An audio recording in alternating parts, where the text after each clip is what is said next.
Hello बच्चों, आज की क्लास में हम स्टार्ट करने वाले हैं 12th क्लास का सबसे इंपॉर्टेंट और सबसे बड़ा चैप्टर जिसका नाम है determination of income and employment. जैसे कि बच्चों चैप्टर के नाम से ही पता चल रहा है, चैप्टर का नाम है determination of income and employment. इस चैप्टर के अंदर हमारा जो मेन मोटिव है वो ये कैलकुलेट करना है कि हमारी बड़ी सी इकोनॉमी के अंदर कहां पर इनकम एंड एम्प्लॉयमेंट का इक्विलिब्रियम लेवल होता है। यानी इसमें हम निकालने वाले हैं बच्चों कि जब हमारी इकोनॉमी के अंदर एग्रीगेट डिमांड एग्रीगेट सप्लाई से ज्यादा हो जाती है या एग्रीगेट डिमांड एग्रीगेट सप्लाई से कम हो जाती है, तो इन सिचुएशंस में हमारी इकोनॉमी को क्या फेस करना पड़ता है। लेकिन बच्चों ये बहुत बड़ी बड़ी बातें, इन चीजों को समझने के लिए सबसे पहले हम स्टार्ट करने वाले हैं इस चैप्टर के सबसे छोटे छोटे वर्ड से, और उनमें जो सबसे छोटा वर्ड है वो है हमारा aggregate demand.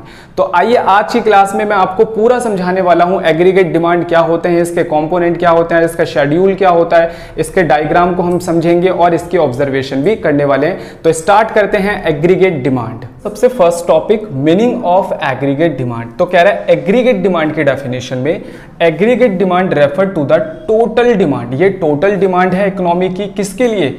Final goods and services in economy. तो कह रहा है एक इकोनॉमी के अंदर फाइनल गुड्स एंड सर्विसेज के टोटल डिमांड को जब हम जोड़ देते हैं तो वो हमारा एग्रीगेट डिमांड कहलाता है। और नीचे वाली लाइन बड़ी इंपॉर्टेंट है, all these variables represent the plan demand. याद रखना है बच्चों, एग्रीगेट डिमांड का रिलेशन प्लान डिमांड से होता है। प्लान डिमांड का मतलब हमारे देश के अंदर जितना डिमांड करने का प्लान बनाया जाता है कि भाई इतना डिमांड हम करेंगे, चाहे वो हाउस होल्ड हो, चाहे वो गवर्नमेंट हो, चाहे वो फर्में हो, चाहे वो रेस्ट ऑफ द वर्ल्ड हो, जितना प्लान किया जाता है उसको हम एग्रीगेट डिमांड कहते हैं। एग्रीगेट डिमांड एक्चुअल डिमांड नहीं होता। तो दो बातें समझ में आई। एग्रीगेट डिमांड का मतलब है टोटल डिमांड, किसके लिए? फाइनल गुड्स एंड सर्विसेज के लिए। एग्रीगेट डिमांड प्लान डिमांड होता है, ना कि एक्चुअल डिमांड। अब सारे बच्चों को याद रखना है कि बच्चों जो हमारा एग्रीगेट डिमांड होता है ये हमारे देश के अंदर टोटल एक्सपेंडिचर के बराबर भी होता है। याद रखना, कई बार आ जाता है एग्रीगेट डिमांड टोटल एक्सपेंडिचर के बराबर होता है। इसका मतलब हमारे देश के अंदर जितना पैसा खर्च किया जाता है वही उतने रुपए की तो डिमांड की जाती है। तो याद रखना है कि टोटल एक्सपेंडिचर हमेशा एग्रीगेट डिमांड के बराबर होता है। दूसरे नंबर पे जब हम 11th क्लास में थे बच्चों, तो हमने वहां पर इंडिविजुअल डिमांड और हमने वहां पर मार्केट डिमांड भी पढ़ा था। तो इनमें क्या डिफरेंस है? मैंने बताया था इंडिविजुअल डिमांड का मतलब होता है किसी एक फर्म ने कितना गुड्स और सर्विसेज की डिमांड करी एक पर्टिकुलर टाइम के अंदर। एक इंडिविजुअल डिमांड में मतलब मैंने जितनी डिमांड करी एक पर्टिकुलर टाइम पर किसी भी चीज के लिए, वो इंडिविजुअल डिमांड है। जबकि मार्केट डिमांड के अंदर क्या होता है, हम किसी पर्टिकुलर गुड्स की बात करते हैं, पर्टिकुलर गुड्स या सर्विस की बात करते हैं। यानी कि मार्केट डिमांड के अंदर हम किसी एक गुड्स या सर्विस के ऊपर बात करते हैं कि मार्केट में उसकी क्या डिमांड है, जबकि एग्रीगेट डिमांड के अंदर सारे गुड्स एंड सर्विसेज की हम लोग बात करते हैं। तो ये डिफरेंस था मार्केट डिमांड और हमारे एग्रीगेट डिमांड में। अब आ जाते हैं कंपोनेंट ऑफ एग्रीगेट डिमांड। बच्चों हमारे एग्रीगेट डिमांड के टोटल 4 कंपोनेंट है। सबसे फर्स्ट है house hold and private consumption demand, जिसे हम बोल देते हैं। हाउस होल्ड का मतलब होता है इंडिविजुअल्स। देखो अगर हम डेली बेसिस की बात करें तो हमारे घर के अंदर बहुत सारी चीजें आती हैं, हम क्या है? हाउस होल्ड है। तो हाउस होल्ड कंजम्पशन पर्पज से, हाउस होल्ड लोग या प्राइवेट लोग कंजम्पशन पर्पज से जितना भी हमारे देश के अंदर सामान खरीदने का प्लान बनाते हैं उसे हम कह देते हैं हाउस होल्ड की एग्रीगेट डिमांड। और प्राइवेट इन्वेस्टमेंट, और प्राइवेट लोग जो इन्वेस्टमेंट करने के लिए, मान के चलो भाई मैंने एक फ्रिज खरीदा अपने घर के लिए, तो वो मैंने किस लिए खरीदा है? प्राइवेट कंजम्पशन के लिए। लेकिन अगर वही फ्रिज मैंने अपनी शॉप के लिए खरीदा तो वो किस में आ जाएगा? प्राइवेट इन्वेस्टमेंट डिमांड के अंदर आ जाएगा। अगले नंबर पे है गवर्नमेंट की डिमांड। बच्चों गवर्नमेंट भी बहुत सारी गुड्स और सर्विसेज की डिमांड करती है। गवर्नमेंट को अपना एडमिनिस्ट्रेशन चलाना होता है, गवर्नमेंट को पूरा डिफेंस सिस्टम देखना है, गवर्नमेंट को एजुकेशन सिस्टम देखना है, तो सारी चीज़ों के लिए गवर्नमेंट भी बहुत सारा खर्चा करती है। अगले नंबर पे आता है नेट एक्सपोर्ट। नेट एक्सपोर्ट का मतलब बाहर के लोग जितना हमारे देश से डिमांड करने का प्लान कर रहे हैं वो नेट एक्सपोर्ट के अंदर आ जाता है। तो अगर हम इसे सिंबॉलिकली देखें तो कैसा बनेगा? एग्रीगेट डिमांड में सी सी का मतलब आपका हो गया प्राइवेट कंजम्पशन, आई मतलब प्राइवेट इन्वेस्टमेंट, जी मतलब गवर्नमेंट, और ठीक है एक्स माइनस एम। तो बच्चों हमने पढ़ा था कि बच्चों हमारी इकोनॉमी जो होती है वो 4 सेक्टर से मिलकर बनती है, यानी हमारी इकोनॉमी के अंदर ये 4 सेक्टर होते हैं। तो हम क्या करेंगे, जो 4 सेक्टर हमारी इकोनॉमी के अंदर है, जो गुड्स और सर्विसेज का क्या करती है, डिमांड करती है, उन सबकी डिमांड को अगर हम जोड़ दें तो हमारे देश की एग्रीगेट डिमांड निकलकर सामने आ जाती है। अब आते हैं component of aggregate demand in 2 sector. तो हमें पूरी 12th क्लास के अंदर एग्रीगेट डिमांड की 4 सेक्टर के अंदर पढ़ाई नहीं करनी, बल्कि 2 सेक्टर के अंदर पढ़ाई करनी है, जिसे हम 2 सेक्टर मॉडल भी कह देते हैं। तो जब 2 सेक्टर की बात आती है तो एग्रीगेट डिमांड में 2 सेक्टर में सिर्फ इन 2 बातों को शामिल किया जाता है। तो देखो एग्रीगेट डिमांड में सी प्लस आई, तो हम इस पूरे चैप्टर में एग्रीगेट डिमांड का ये फॉर्मूला याद ना रखकर ये वाला फॉर्मूला याद रखने वाले हैं। तो ये था हमारा मीनिंग, और उसके बाद हमने आपको समझाया कंपोनेंट, और फिर हमने बताया एग्रीगेट डिमांड फिलहाल हमें 2 सेक्टर के अंदर पढ़ना है। तो आई होप आपको ये तीनों चीजें क्लियर हो गई होंगी। अब हम इसका शेड्यूल समझते हैं। नेक्स्ट बच्चों हम स्टार्ट करने वाले हैं एग्रीगेट डिमांड का शेड्यूल और एग्रीगेट डिमांड का कर्व, और फिर मैं उससे आपको ऑब्जर्वेशन भी करवाऊंगा। तो एक एक नंबर में शॉर्ट क्वेश्चंस के अंदर बहुत ज़्यादा इंपॉर्टेंट है, और कई बार आता है 4 नंबर में भी आ जाता है।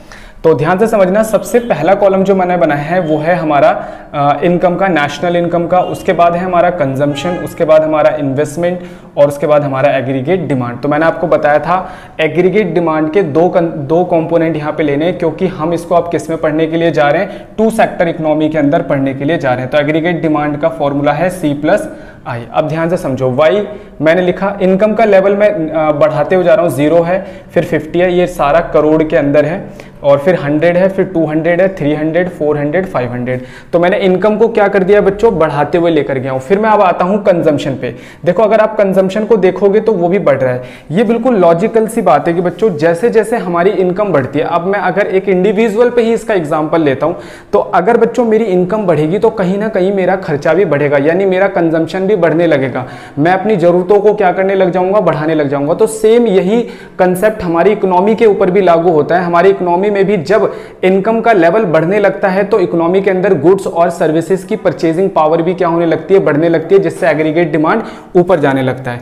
तो याद रखना, कंजम्पशन इनकम के बढ़ने के साथ साथ क्या होता है, बढ़ता है। लेकिन यहां पर देखने वाली बात है कि जब हमारी इनकम 0 थी तो हमारा कंजम्पशन 50 था, यानी कि इनकम कुछ भी नहीं हो रहा लेकिन कंजम्पशन फिर भी है। इसे हम कहते हैं ऑटोनॉमस कंजम्पशन, यानी कि एक ऐसी कंजम्पशन जो 0 लेवल पे की जाती है उसे हम क्या कहते हैं, ऑटोनॉमस कंजम्पशन कहते हैं।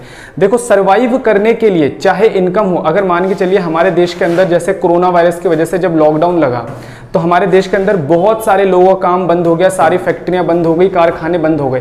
क्या ऐसी स्थिति के अंदर भी हमारी इकोनॉमी के अंदर क्या कंजम्पशन 0 हो गया? ऐसा बिल्कुल भी नहीं हो सकता, यानी कंजम्पशन कभी भी 0 नहीं हो सकता, चाहे लोगों के काम भी बंद क्यों ना हो जाए। तो याद रखना है, कंजम्पशन कभी भी 0 नहीं होता, चाहे वो इनकम 0 हो जाए तब भी। ऐसी कंजम्पशन को हम कहते हैं ऑटोनॉमस कंजम्पशन, याद रखेंगे इस बात को। फिर देखो 50 है तो 75, एक ऐसा लेवल आया जहां पर इकोनॉमी के अंदर हमारी इनकम और कंजम्पशन दोनों बराबर हो गए। फिर जैसे जैसे इनकम बढ़ती है बच्चों तो कंजम्पशन बढ़ता तो है लेकिन कंजम्पशन के रेट में कमी आने लग जाती है, ये बात हम आगे और भी समझेंगे। फिर आते हैं हम इन्वेस्टमेंट के ऊपर। तो इन्वेस्टमेंट आप देख रहे हो कि ये बिल्कुल इक्वल है।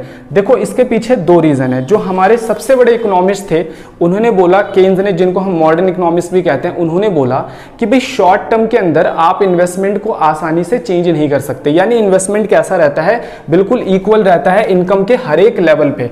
तो आप देखो शॉर्ट टर्म में हमने इन्वेस्टमेंट को चेंज नहीं करा, इनकम के हर एक लेवल पे इन्वेस्टमेंट कैसी है, बिल्कुल एक जैसी। अब इन दोनों को अगर हम जोड़ते हैं तो हमें क्या करना है, बस कंजम्पशन के अंदर बढ़ाते हुए चलना है इनकम के अकॉर्डिंग, ठीक है, और इन्वेस्टमेंट को हमें बिल्कुल इक्वल रखना है। एग्रीगेट डिमांड दोनों का सम करेंगे, निकल गया 150, इन दोनों का सम 175, इन दोनों का सम 200, फिर सम करा तो ये 250, 300, 350 और 400, यानी इन दोनों का सम करके हमने ये निकाल दिया। तो इसमें मैंने आपको क्या क्या बताया, भाई इनकम बढ़ेगी तो कंजम्पशन बढ़ेगा, इनकम 0 होता है तो कंजम्पशन 0 नहीं होता क्योंकि ऑटोनॉमस कंजम्पशन होता है। शॉर्ट टर्म के अंदर इन्वेस्टमेंट की वैल्यू बिल्कुल सेम रहती है, दोनों को जोड़ते हैं एग्रीगेट डिमांड निकल जाता है। अब बिल्कुल सेम यही चीज हमारे को यहाँ कर्व के अंदर भी समझना है। देखो कर्व बनाने के दो तरीके हैं, या तो आप डाटा लेकर कर्व को बना लो, वो भी आप कर सकते हो, या आप रफ हैंड डायग्राम कर लो जिसमें हम नेचर ऑफ कर्व ही दिखाते हैं सिर्फ। तो ध्यान से समझना सारे बच्चे, सबसे पहले एक एक करके समझाऊंगा। सबसे पहले मैं समझा रहा हूं आपको ये वाला कर्व, कंजम्पशन कर्व।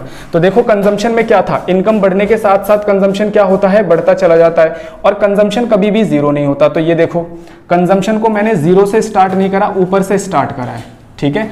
और इसका जो स्लोप है वो कैसा है, पॉजिटिव, यानी कि इनकम के बढ़ने के साथ साथ कंजम्पशन क्या होता जा रहा है, बढ़ता। तो एक डायग्राम आपको समझ में आ गया होगा। और देखिए ऊपर से स्टार्ट हो रहा है, इसके पीछे का रीजन है ऑटोनोमस कंजम्पशन, क्योंकि कंजम्पशन कभी जीरो नहीं हो सकता, तो ऊपर से स्टार्ट होता है। तो ये जो गैप है ओ से लेकर आर तक का जो गैप है, ये वाला जो गैप है, ये क्या है हमारा, इसको हम बोलते हैं ऑटोनोमस कंजम्पशन। ऑटोनोमस कंजम्पशन को हम सी बार से सिंबल से रिप्रेजेंट करते हैं। तो एक कर्व आपको समझ में आ गया। दूसरा कर्व समझेंगे इन्वेस्टमेंट का। तो इन्वेस्टमेंट में क्या बात है भाई, केन्स ने कहा शॉर्ट टर्म के अंदर इन्वेस्टमेंट का लेवल नहीं चेंज होता इनकम के साथ, यानी कि इनकम में कितना भी चेंज हो जाए शॉर्ट टर्म में हमारी इन्वेस्टमेंट चेंज नहीं होगी। इसलिए मैंने देखो इनकम के हर एक लेवल पे हमारा इन्वेस्टमेंट कैसा है, सेम, इसलिए पैरेलल टू एक्स एक्सिस बना हुआ है। तो दो कर्व आपको समझ में आ गए। अब आते हैं हम एग्रीगेट डिमांड पे। एग्रीगेट डिमांड में देखो अगर आप ऐसे चेक करो, इनकम बढ़ रही है, आप चेक करोगे तो एग्रीगेट डिमांड भी क्या हो रहा है, बढ़ रहा है। इनकम बढ़ रहा है और एग्रीगेट डिमांड भी बढ़ रहा है, तो दोनों में कैसा रिलेशन है, पॉजिटिव रिलेशन है, यानी दोनों के अंदर पॉजिटिव रिलेशन है। तो डायग्राम कैसा बनेगा, पॉजिटिव स्लोप वाला बनेगा, क्योंकि हम ऐसे भी बोल सकते हैं ये इन्वेस्टमेंट और कंजम्पशन दोनों का सम है, तो ये दोनों के ऊपर से स्टार्ट होता है और ऐसे पॉजिटिव स्लोप में जाता है, क्योंकि इनकम बढ़ने से एग्रीगेट डिमांड बढ़ती हुई चली जाती है। तो अब आपको ये पूरा डायग्राम समझ में आ गया होगा। इसकी ऑब्जर्वेशन हम एक बार कर लेते हैं। सबसे पहले लिखा है consumption curve slope upward, consumption increase with the increase in income. सबसे पहले इसने कंजम्पशन की बात कही। कंजम्पशन स्लोप जो होता है, कंजम्पशन कर्व का स्लोप वो अपवर्ड होता है, या इसे हम पॉजिटिव स्लोप भी कह देते हैं। क्यों होता है, क्योंकि इनकम बढ़ने से ये बढ़ जाता है। इन्वेस्टमेंट नॉट इन्फ्लुएंस, इन्वेस्टमेंट को कभी भी चेंज नहीं किया जा सकता, किससे, लेवल ऑफ इनकम से। In short time it is not change according to Keynes, Keynes के अकॉर्डिंग ये चेंज नहीं होता, जिनके बिहाफ पर हम ये सारी थ्योरी पढ़ रहे हैं। Aggregate demand is sum of C and I, AD curve has positive slope, इसलिए एडी का स्लोप कैसा है, पॉजिटिव, क्योंकि इसके अंदर सी और आई दोनों जुड़ा हुआ, और सी का स्लोप जब पॉजिटिव है तो इसलिए एग्रीगेट डिमांड का स्लोप भी क्या है, पॉजिटिव है। अगले नंबर पे हमारा क्वेश्चन है जो इसके ऑब्जर्वेशन में है, C is always positive even at the zero level of income. कह रहा है कि जब हमारी इनकम जीरो होती है तो भी सी की जो वैल्यू है, यानी कंजम्पशन जीरो नहीं होता। मैंने इसके पीछे रीजन बताया कि भाई कभी भी हम बेसिक नेसेसिटी की चीजें जो हैं वो खरीदना बंद नहीं कर सकते। On the basic necessity for survival, कह रहा है कि सर्वाइवल करने के लिए हमें कुछ ना कुछ कंजम्पशन करना तो जरूरी है। तो आज की क्लास के अंदर बच्चों मैंने आपको क्या समझाया, एग्रीगेट डिमांड की मीनिंग बताई, एग्रीगेट डिमांड के अंदर कुछ नोट्स थे वो बताए, एग्रीगेट डिमांड मार्केट डिमांड और इंडिविजुअल डिमांड से कैसे डिफरेंट है वो बताया, एग्रीगेट डिमांड के हमारे क्या क्या कॉम्पोनेंट्स होते हैं वो भी मैंने आपको बताया, एग्रीगेट डिमांड का शेड्यूल, और फिर डायग्राम को हमने समझा और फिर उसकी ऑब्जर्वेशन समझी। तो आज की क्लास के लिए बच्चों हमारा एग्रीगेट डिमांड का कंसेप्ट था, ये हमारा खत्म हो गया। नेक्स्ट क्लास के अंदर इसी चैप्टर को आगे बढ़ाऊंगा जिसमें आपको एग्रीगेट सप्लाई कंप्लीट करवाऊंगा।